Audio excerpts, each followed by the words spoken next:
Welcome to this Restorative Justice Life. I'm your host, David Ryan Barcega Castro Harris, all five names for all the ancestors. So we'll start with Jay. Welcome. Who are you? Thank you. Who am I? I'm going to say I'm a mother. Who are you?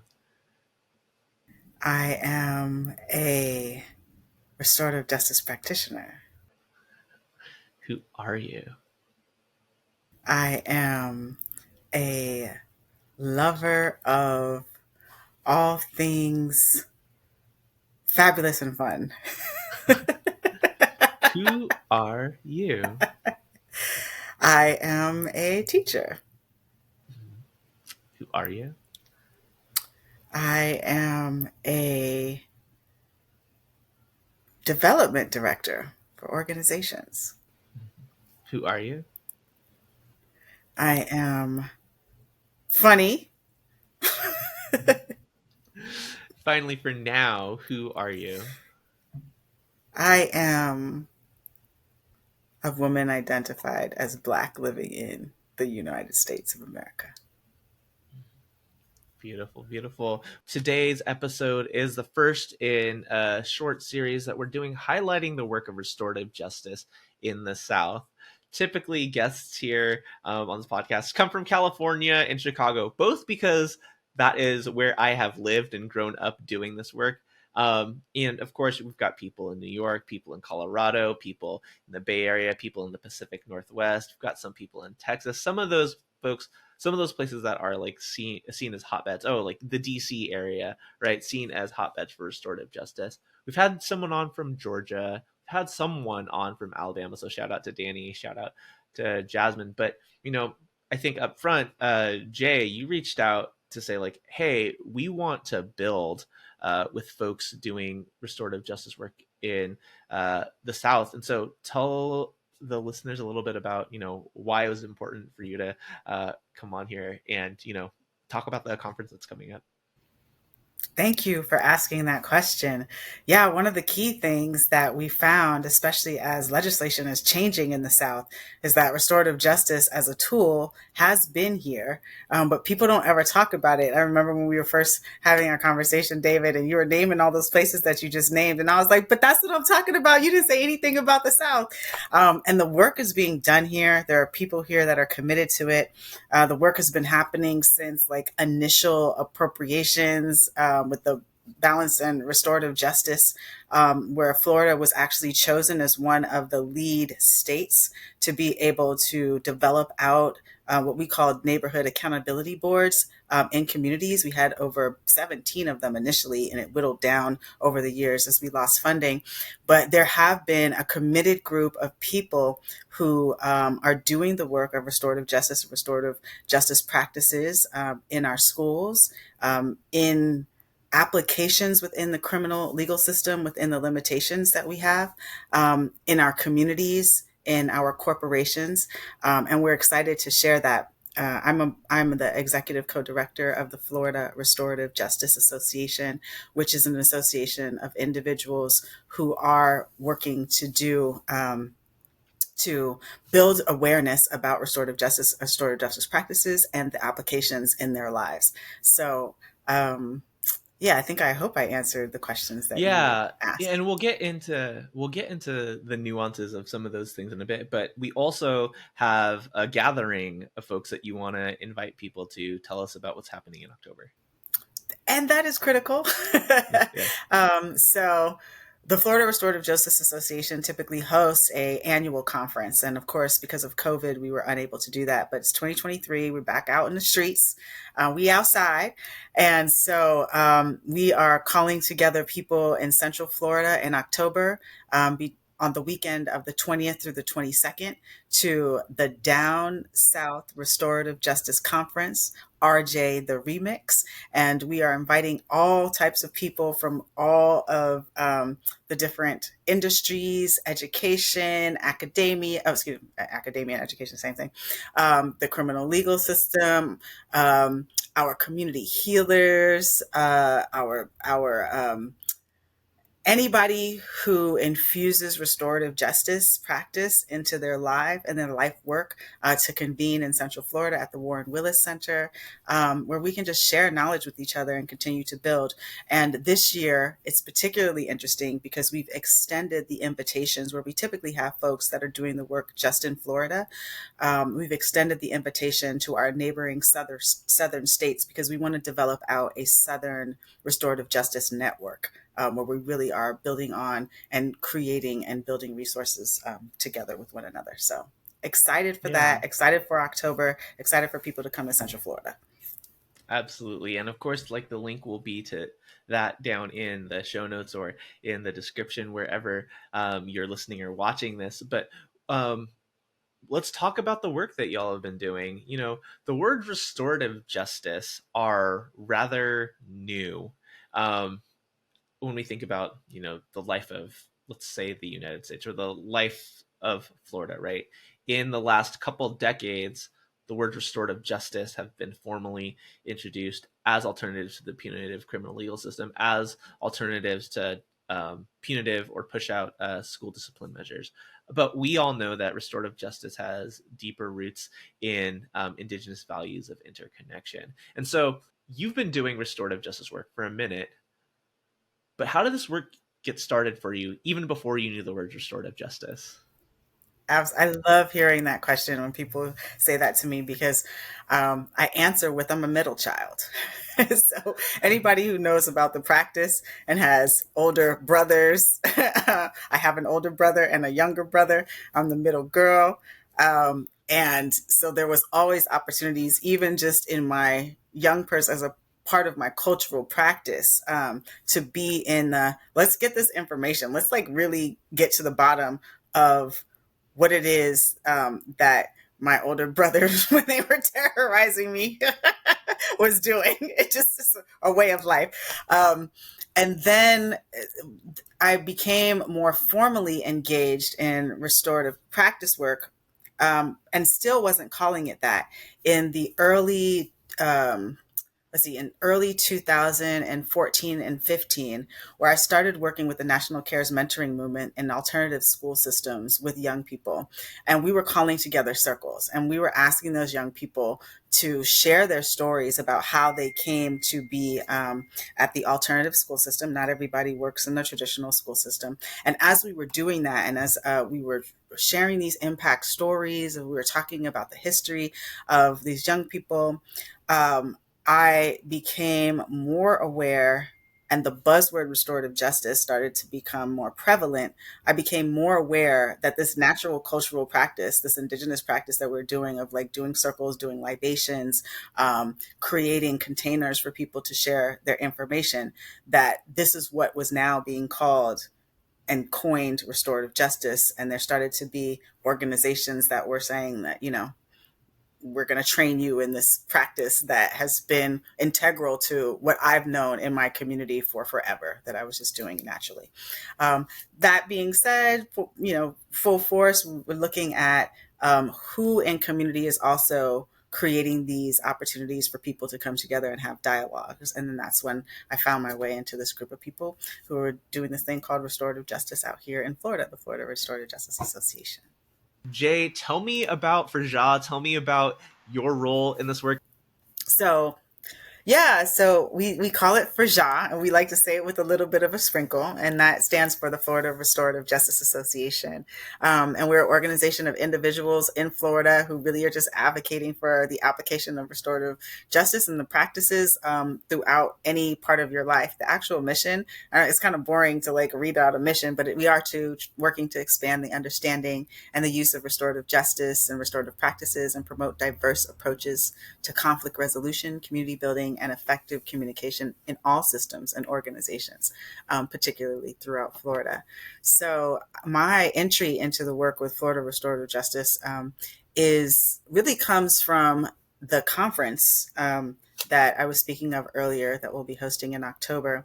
But in 2018, I believe was the first conference that Frajah was going to be holding. And I wasn't able to go to the conference, but I heard when people came back from the conference that it was amazing. We had, there was a presentation by a gentleman, Michael McBride, whose son is currently incarcerated for murdering his girlfriend when they were a teenager. And they tell the story of they requested and asked for a restorative justice process to happen. And it was like one of the first processes that was allowed to happen in Florida. That intrigued me. I also was intrigued by, I was, and this is actually where I met Q. I was in a fellowship, a transformative justice fellowship. And those people who were running that fellowship, they were presenting at the conference as well, that 2018 conference. So I was really mad that wasn't able to attend. And then in 2020, they had the second conference, and that was in Fort Lauderdale. I was in town. I went with my little young 16-year-old. And during that conference, they were talking about standards at the time, developing standards. And I was like, whoa, hold up a second. If we're talking about restorative justice, how are we talking about developing standards? Because that could create limitations for a large network of people. I was able to go to at one of the sessions that they were having, an intro to RJ, because again, I was with my young teenager person, and I thought that that would be really important for her to learn about the practice as a young person going to school in Florida. And we were sitting in that circle with police officers. We were sitting in that circle with school officials. We were sitting in that circle with uh, um, uh, therapists and caseworkers working with the incarcerated. And I was like, yo, this is a dope, really intersectional group of human beings that are talking about RJ in a really committed way and in a way that I also aligned with in my priorities. So I was like, well, let me see what they're about. And then, of course, I was going to be a part of this whole standards conversation because I was like, really feeling a way about that. And then they were also an open community and network of people. So it was like coming to this conference, if you didn't have the capacity to like meet, the financial requirements of the conference, and this is the one back then, same situation for the one that's coming up. They were like, pay what you can if you want to be a member, sliding fee scale. So I was like, okay, these are my kind of people. They understand that we want to reduce the barriers. And then I became really committed to the work and to this conversations about what it is that we were creating and what was kind of the impetus for developing these guidelines. And come to find out that there was also an APAGA report that was released during that time that had done a review of restorative practices in Florida and then in states, and talked about what the effectiveness was and growth edges of the work. And so that was like the intersection. The legislators during that time said, we need to have something that would give us some kind of guides about what we should be doing with this practice, though they had already had uh, Florida statutes that, like I was speaking about earlier in the podcast from the Balanced and Restorative Justice, but because that work had dwindled out from lack of resources, um, it was like a reinvigorating, a reigniting of the work on a policy level. And so, yeah, starting to have those conversations with 30 committed people that were on the call, sending in resources from their specific um, area of interest. So we had people from criminal legal sending in information about how they were doing the practice. We had people from the educational community. We had people from community sending in information about how they would be doing restorative practice. And then we had to figure out a way of collecting that information and developing something that would be accessible to a large number of people. And we're in Florida. So like we in the South. I'm in Miami. So I'm in what we like to joke about being North Cuba. So it's a little bit different culturally. But then when you're going up, deeper, up into Central and North, we really do get really elements of the South and conservatism. We have a huge criminal legal system and lots of prisons and a kind of punitive culture here. So for me, it was a super challenge to figure out if we are offering to our state a way to think about and engage restorative justice and restorative practice, what is that going to look like as far as developing equity? And that was my like major push in participating in that whole process. That did take about 2 years for us to get our first edition of guidelines going. That was my love relationship that developed with Frija. And from that has developed into me becoming the executive director of, the executive co-director, because I do have a partner in justice. I don't want to say crime, but a partner in justice. Doing this work, which has become a part of my passion. What stands out to me, even when you reached out, is like, I was not surprised that restorative justice was happening in Florida, right? And I am sure most people who are listening to this aren't necessarily surprised by that either, right?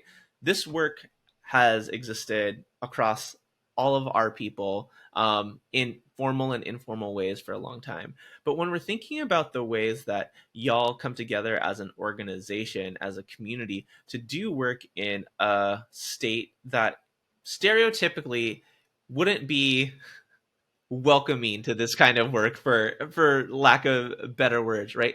What are the difficulties you've run into in trying to, for lack of a better word, like amplify restorative justice in Florida? Yeah, no, that's the right thing. And it is difficult because um, there is a culture that is used to focusing on punitive measures as a response to harm. Mm-hmm. I am not born and raised in the South. So I migrated here from actually California in 2009. And exp- knowing that there's a comparable large amount of the criminal legal system in prisons, just per se, in California and in Florida, but seeing the approach to harm, it was just like, put everybody in prison. I think that we have the largest amount of young people, children, that are actually incarcerated in our system in Florida in adult prisons. That's a statistic that's like really well known. So there are a tremendous amount of barriers to doing this work. And the biggest barrier that I have found is in the language and people having an understanding about exactly what RJ is and what RJ isn't. And then also trying to build bridges amongst people who would have different orientations to uh, thinking about um, responses to harm is the way that Yeah. I'm, yeah. What what's interesting for me to think about is, I'm recalling my conversation with Joel Freese from the National Association of Community and Restorative Justice, and that aired, I think, last spring before the NACRJ conference. And when you're doing work like on a statewide or national level with people who are supporting work that they call restorative justice, that means a lot of different things to a lot of different people. I ask this question often towards the end, but how do you, Jay, define restorative justice? And how does that differ from, some of the other ways that this work has been done in Florida historically? Yeah. I restorative justice for me is about being able to make amends for harm. So that's the justice component of it. The Mm-hmm. practice component of it, which is the transformative part, is relationship building. And I really think about relationship building in the context again of like the cultural components of the way people exist in Florida. I'm in Miami again, so it's a very transient community. There's people that are flowing and migrating through Miami, staying, not staying, and there's always some type of intersectional um, thing happening, and there's a history of people like mashing up against each other and having conflict, and then there's a history of like people working things out when it comes to a big music party that happens down here and everybody is out. And so it's also about um, a way of life, a way of being. So restorative justice, restorative practice is in the doing and not in any type of a process that is like mandated to go a certain way.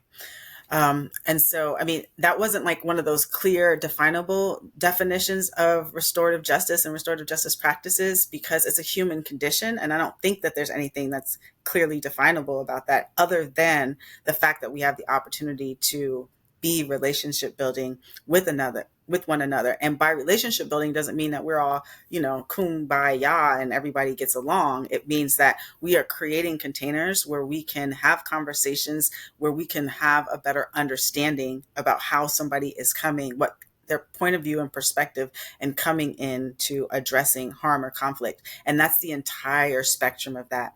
I like to I've I want to say that I've coined a phrase, the new VIP, because we are in a time right now where violence is so prevalent in so many of our different communities, and violence in a number of contexts. So I was reading some Daniel Sered and a whole bunch of other people who were talking about the different cycles of violence and people's entry into violence. And I was like, we're all violence impacted people. So we are the VIPs in this time. We're very important people because we are all violence impacted in some way. We've either done violence to someone in some way, or we've experienced it just because of the way that our culture exists at this point in time. And so thinking about that really pulls forth a lot of compassion to really want to have some understanding as to what a person's entry level into their violence impact is, so that then we can figure out what the solutions are and how we can make amends. Right. And so when you're talking about like the difficulty of doing this work in your space, primarily being like, what is it that we're asking people to shift to, right? Is is it that you're asking people to shift into like, hey, ask these questions when there's conflict and harm instead of just locking kids up? Or is it like, let's shift to this other way of being? Because restorative justice is used both ways. Mm-hmm. Yeah. There is this tension. I would like to call myself Reconstructionist. And as a Reconstructionist, I want to imagine and envision a different way of dealing with harm. And I think that the critical tool for us to be able to do that is through restorative justice and restorative justice practices. So that is asking the questions, but it also is about bringing in the people who are impacted into the process so that they can have a conversation about accountability and developing and creating real safety. In the way that our system exists now, we have a large amount of recidivism, and that it doesn't matter in what context we're talking about, right? So if it's in the educational context and we have a young person who is exhibiting behaviors and we discipline that young person without understanding the root of what those behaviors are, then that person's behavior is going to continue. You're not creating safety for the young person who is supposed to be being supported in their development in their life, but then you're also not creating safety for the classroom environment, for the school environment, because you have a person that's walking around that is not having their needs met, hence exhibiting behaviors. We see a lot of recidivism coming through the criminal legal system. We see a lot of people getting unjustly fired or having disciplinary actions in their corporate jobs and then losing their desire to even want to show up and actually produce in a really effective way within the capitalistic context of working in corporate America. And so restorative justice and restorative practice in all of those contexts gives us an opportunity to get to the root of how do we create environments that allow people to feel like they are safe enough to be able to thrive and produce the most effectively, be it their need to be learning, be it their need to not create what we've defined as punishable crimes, harm, and or to be effective workers in their jobs. Yeah, and I think that's a really nuanced conversation that we get to have like on a community level and when you've built relationships with folks, but like on an entry level when you're introducing the framework of restorative justice to folks, and maybe like more pointedly saying like, for me saying like, the Florida Restorative Justice, sorry, for Ja, uh, like is inclusive of so many people who are doing work from so many different perspectives. Some of them just really focused on like, hey, let's stop this punishment, but not necessarily what are the ways that we are like transforming the conditions under which this is happening. Like, and I've been maybe like not asking this in the most direct way, but I've heard you talk about like all the different ways that restorative justice can be a part of what you're doing. And I think like this isn't necessarily unique to Florida, but in like a stereotypical South that is rooted in um like the remnants of chattel slavery, right? And like all of these things, right? We still have agents of the state, right? Police who are using words like restorative justice to do work that, like, I think is like actually more harmful than like calling something restorative justice while acting as an arm of the state is hard to reconcile because like yeah, you're doing this one action here, and we encourage like every individual in their day-to-day lives as a parent, as a family member, as a friend, as a colleague to be in restorative relationship with people. But then to say like, hey, we're going to throw this restorative process in the midst of like this criminal legal system that is stacked against you and like exists for your oppression, to young people of color, to adults of color, to people who are coming into contact with that criminal legal system for just or unjust reasons. Like, how do you reconcile that within the scope of Frajah? That is a brilliant question because it's a real lived experience tension. Right, to sit in a space, to walk into a room. First of all, there's a lot of tensions I have when I first was introduced into Florida Restorative Justice Association for JA. I felt like the leadership of that space was heavily privileged, non-marginalized community member humans, right? So like you're walking into a space of people talking about this process, where the most impacted people were not in the leadership of how that process should be actually administered and executed. And we are sitting in a space where agents of the state are talking about this term restorative practice and restorative justice. The way that I reconcile that tension is, I, I'm going to say it's because I really want to be a person who is living most authentically to the practice that I am asking everybody else to participate in, right? And I also am super curious as to how do you come into this work. So when I went to that Florida Restorative Justice Association conference in 2020, right before COVID started, and I'm sitting in a circle with 2 or 3 police officers, representing the uniform, rather than representing themselves as a person, sitting in circle, and then hearing how the process of being in a restorative process that these officers actually participated in changed the way that they approached how they were doing the work and the way that they approached when there was a call in their community that they had to go and respond to. That was the moment where I was just like appreciating how Frajah in particular provides an opportunity for us to sit with folks that I would traditionally not be thinking about. I've had experience with police that the institution does not support any form of restorative practice, but being able to sit in a circle with these people who were representing the institution and hear how them learning about restorative practice and actually being a part of a process transformed how they were doing the work was something, as a Reconstructionist, is the hope, because the system exists right now. And I am also, I don't know if it's old school, new school, or whatever, but I am a person of like inside outside strategy. Having more people that adopt this as a practice and a way of life will, in my hopes, wildest dreams, big Beyonce thinking, transform from the inside how people respond when they're called, you know, to deal with something in community. And I also like to think about, I also think about this. This is bringing up an experience that I've had going door knocking in community.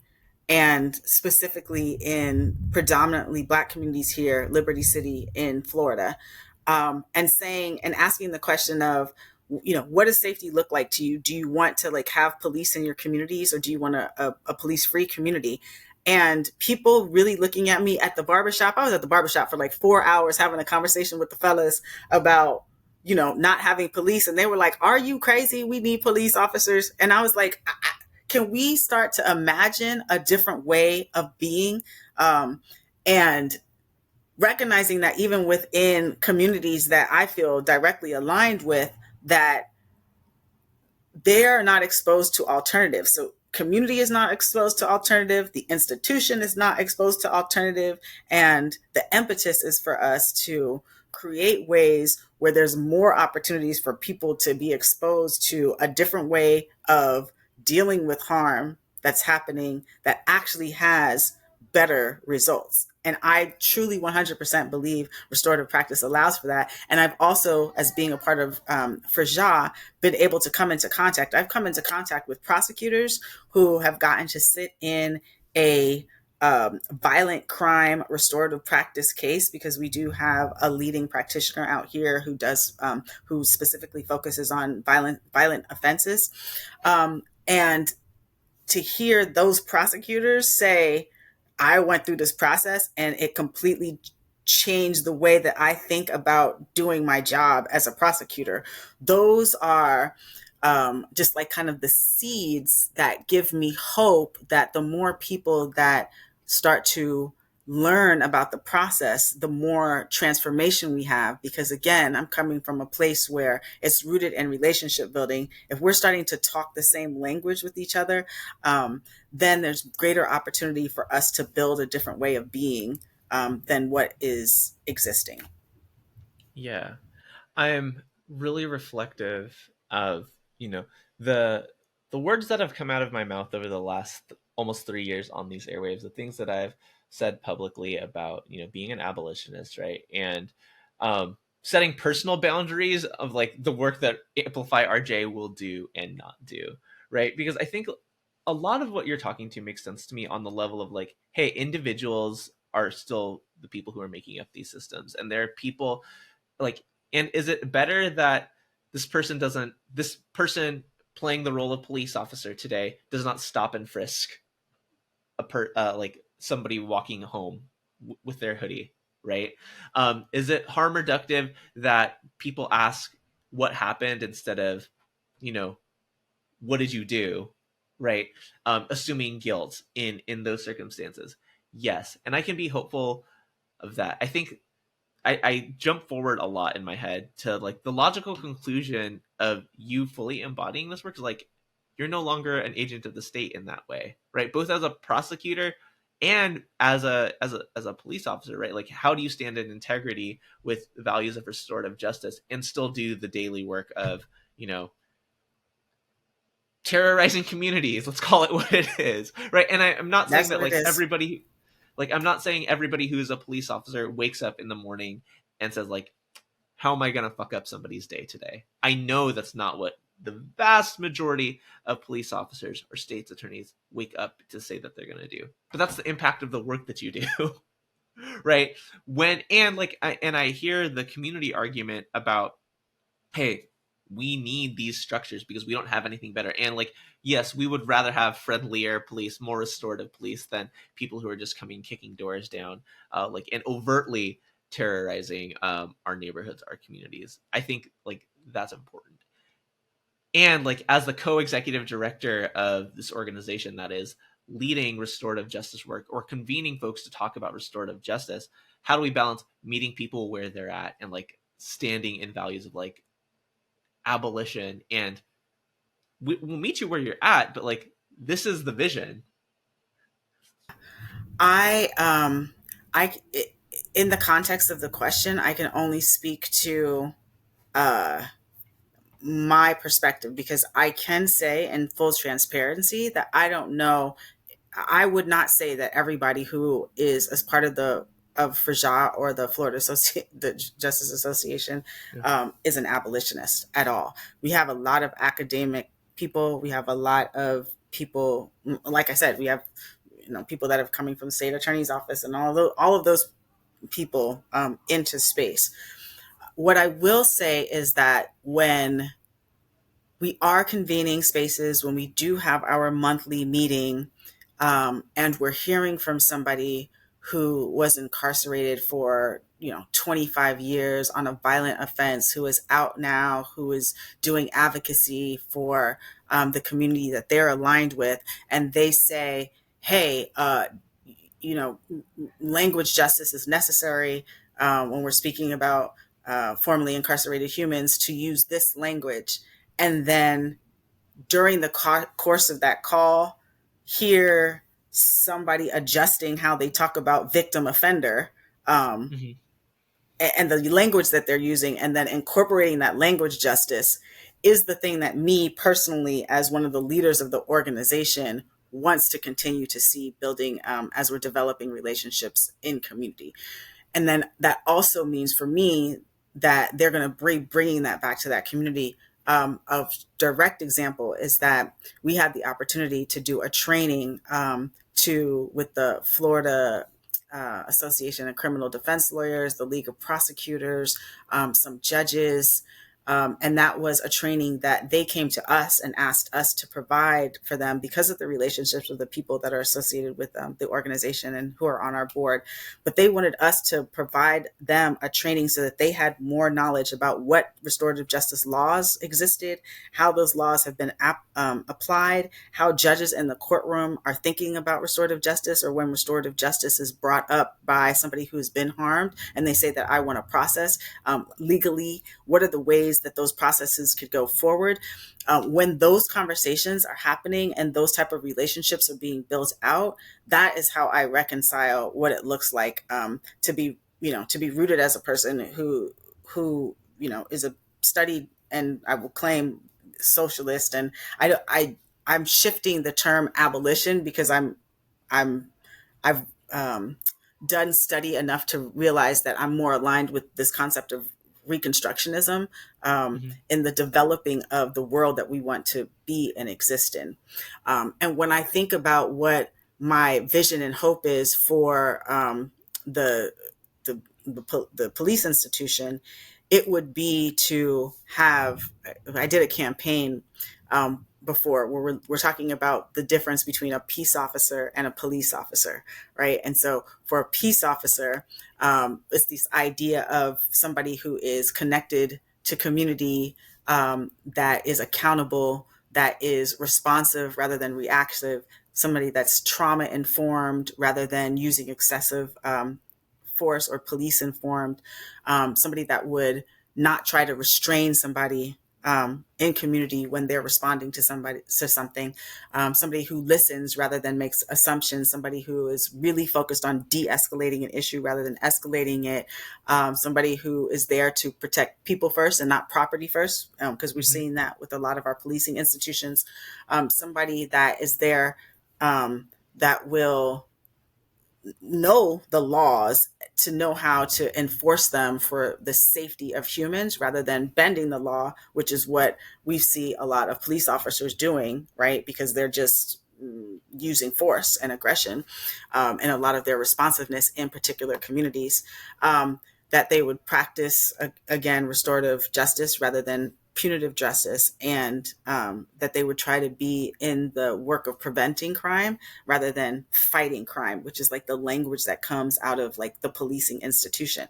So if we are creating opportunities where we can bring enough people to the table that speak again to what I spoke about earlier, the violent impact that people are having, then um, we contextually are creating and cultivating a more safe and accountable environment for our actual human relations and interactions with one another.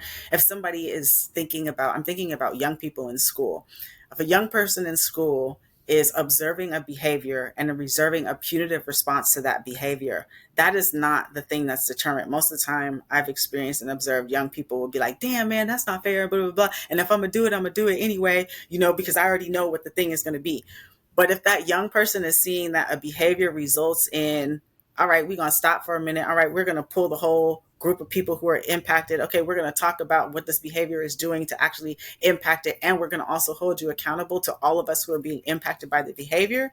That is really transformative in its nature, just by having to, not having to, but just by choosing to be a part of that type of a process. And that's how I reconciled it in my position as the executive co-director.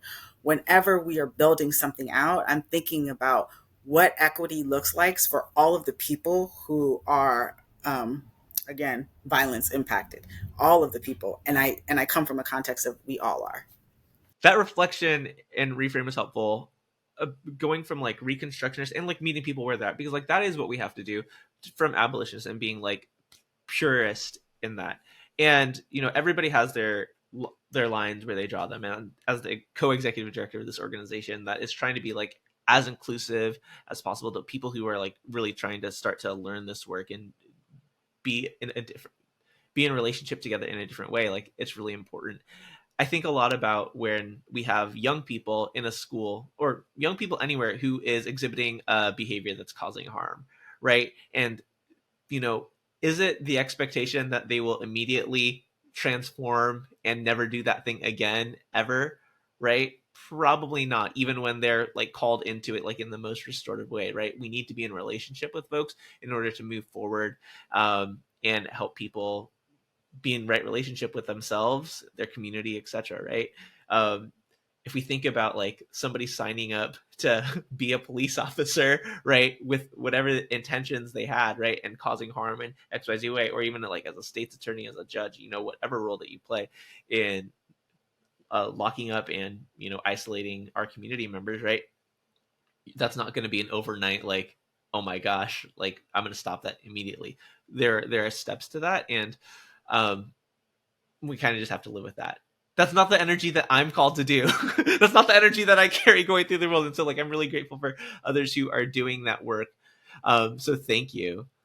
The question that I wanted to ask that started to voice is like, there are some things on the books. There are some laws on the books. There are some policies that exist that are more conducive to restorative justice. And as problematic as that is when the state is involved in like saying like you can do restorative justice this way and only this way, this is what is legal, and you can't do it any other way, like that's problematic. But what are the things that you've seen in Florida? What are the things that y'all are advocating for now?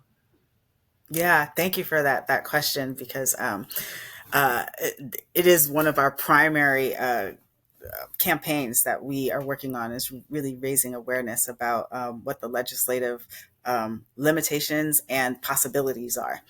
And so the limitations is that on the Florida statutes, you can participate in a restorative practice if you are a first-time offender, which is typically juveniles, and it really falls into some type of diversionary category. So it doesn't even hold the actual principles of restorative justice. It's not Right. voluntary. It's So let's not, say it's, that. Let's say that. Right. yeah, It's diversion. Like it's and sorry. diversion. It's not, And yeah.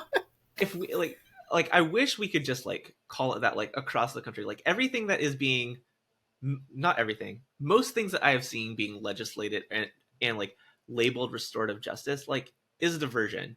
And like, hey, I'm all for those harm reductive programs that like are keeping people out of jail and prison.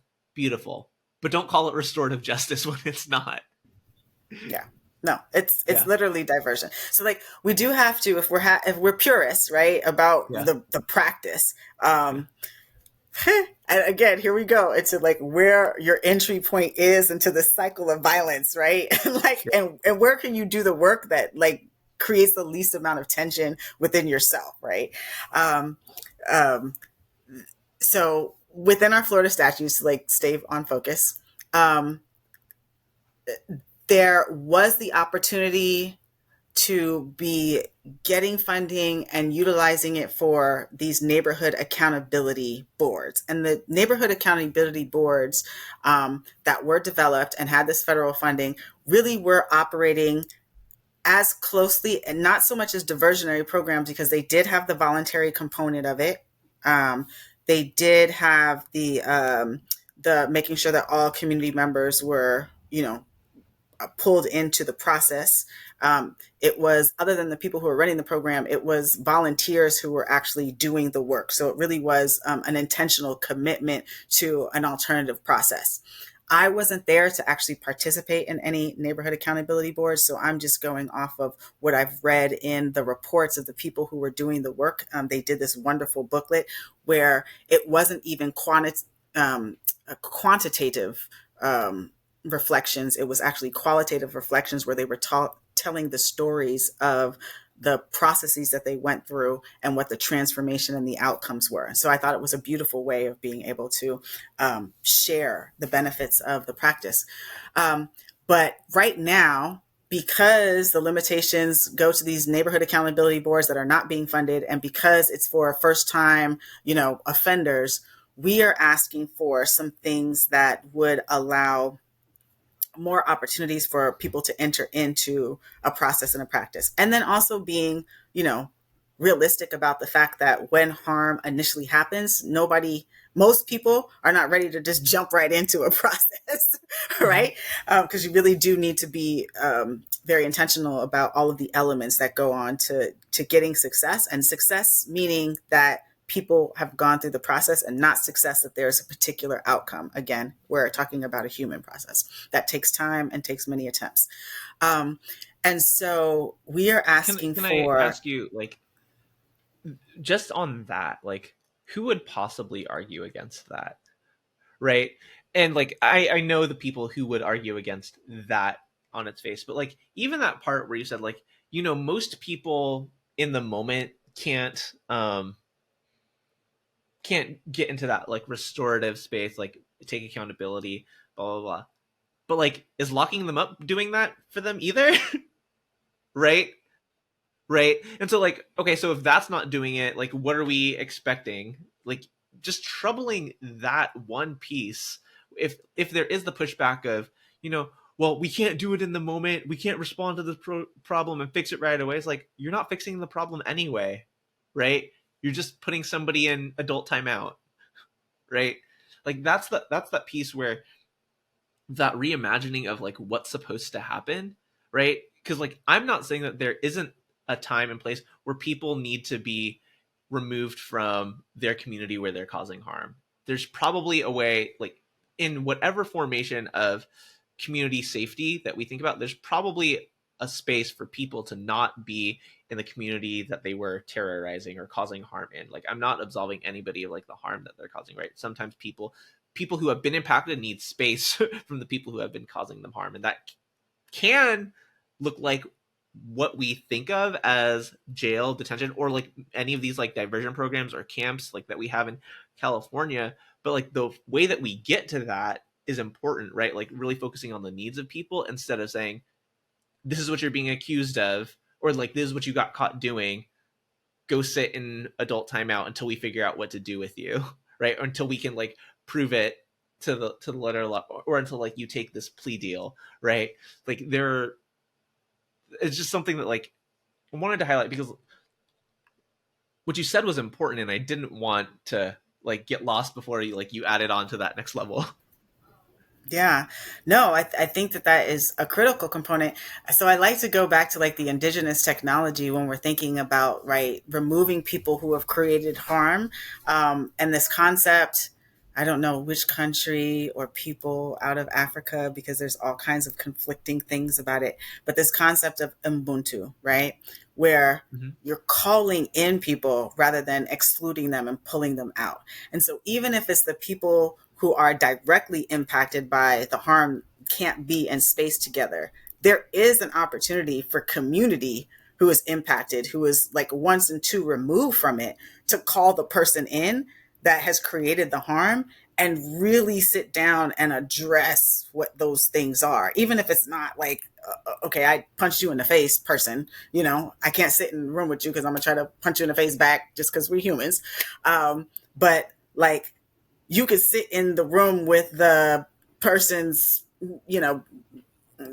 community faith-based leader who will say, Mm-hmm. yo, I know that A, B, and C had this impact. Did you know that this now, they got punched in the face, which means that they couldn't go to work, but they worked with somebody who is inconsiderate, and now they fired, and so now they don't have a job, so now their face is busted, but they also don't have a job. Like to be able to do that component of what our criminal legal system does not allow for people to be held in accountability. I work with a lot of people who have lost their loved ones in the carceral system. They get Yeah. zero answers, zero accountability. And I remember, as a restorative practitioner, I was like, wouldn't you want to face the correctional officer who you believe was direct, or you found was directly involved in the loss of your loved one? Wouldn't you want to confront them? And they were like, no, I want them to have the same outcome as my loved one. I want them to, be dead too. And so I was just like, I hear you. I feel you. I understand. I'm compassionate towards your expression. But imagine if that person was required to if that person, not required, enters into a voluntary process where they explain to you what was going through your mind at that moment, that they have to come to your house every single day at a time that you designate, and I was making stuff up, and wash your car in the way that you want to wash your car, and give you $100 every time that they come for a period of time, and you get to da da da da da, and they, had to look at your son's picture in the way that you want them to. And if you wanted them to write a poem, like, would you feel more complete in that than just that person being dead? And I didn't get a response in that moment, but I got a pause. I got I had not even thought about that because I'm so right now steeped in the pain of my loss. But it was like the first time that I got aha responsiveness. And this is after being on calls with this person on a weekly basis for almost an entire year, to say, okay, there's another way of thinking about that. And I think that is the critical thing that we as folks to understand the process can do, is we can drop seeds of a different way of being. That is a way of being that we know worked more effectively than what we have existing right now. Sharing this work and inviting people into embracing this kind of work has a lot of considerations because everyone has different orientations towards violence. Everyone's had different experiences with violence and harm, and at the intersections of their identity, power, privilege, etc., right? They're going to think one way specifically, right? Even people who have been impacted by violence, by the criminal legal system, like, still might experience like this need for revenge, right? This need for punishment, like, because that is the society that we live in, right? We're inviting people, like, and I think that was a beautiful example that you gave, to like reimagine, like, if it could be different, like whether or not that could happen for lots of legal reasons and the personal reasons of like that specific corrections officer, right? Like, that might not be a possibility for that person, but like the ability to think about like, oh, this is an alternative that would actually help me get to what I need, not just like, yeah, that person's dead and now their family is suffering the way that I have suffered, right? That's important to challenge people to think about.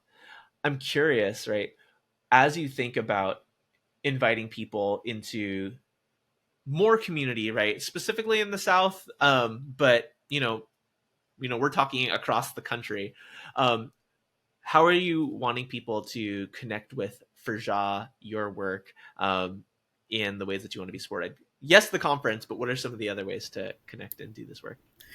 Yeah. So the thing I'm really excited about that we get some really good feedback and response to is the guidelines for facilitation and training that we developed out.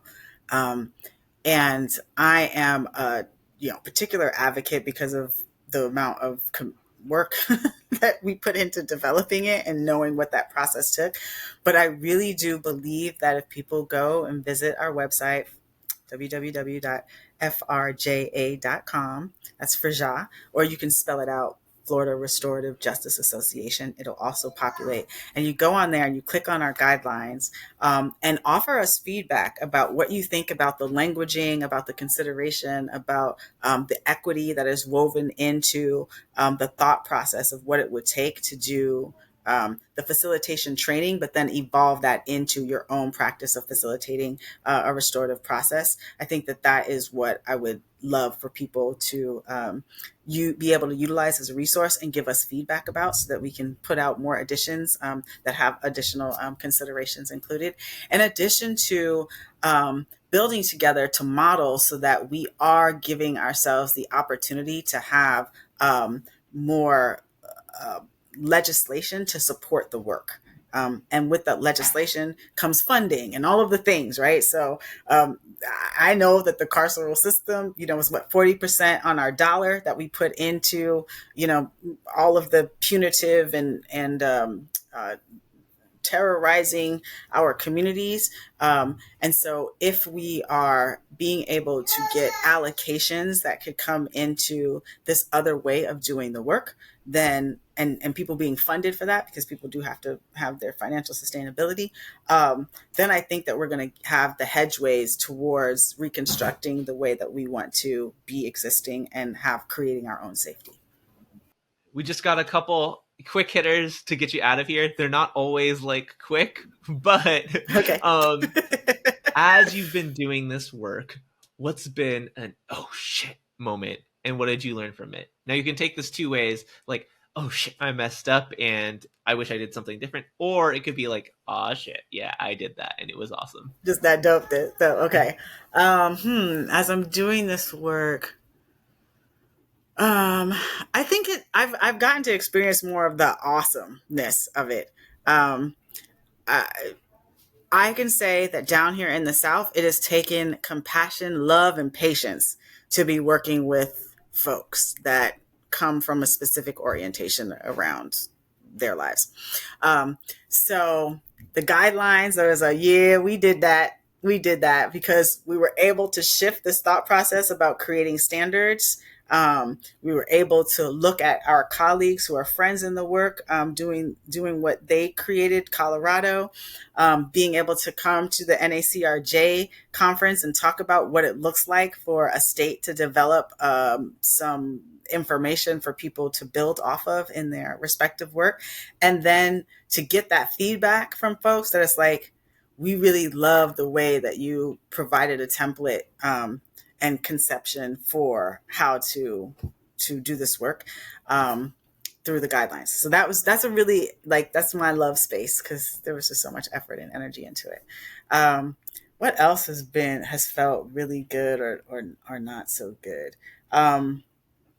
Going through the legislative educational awareness and advocacy has been difficult, and it's particularly difficult in this new administration.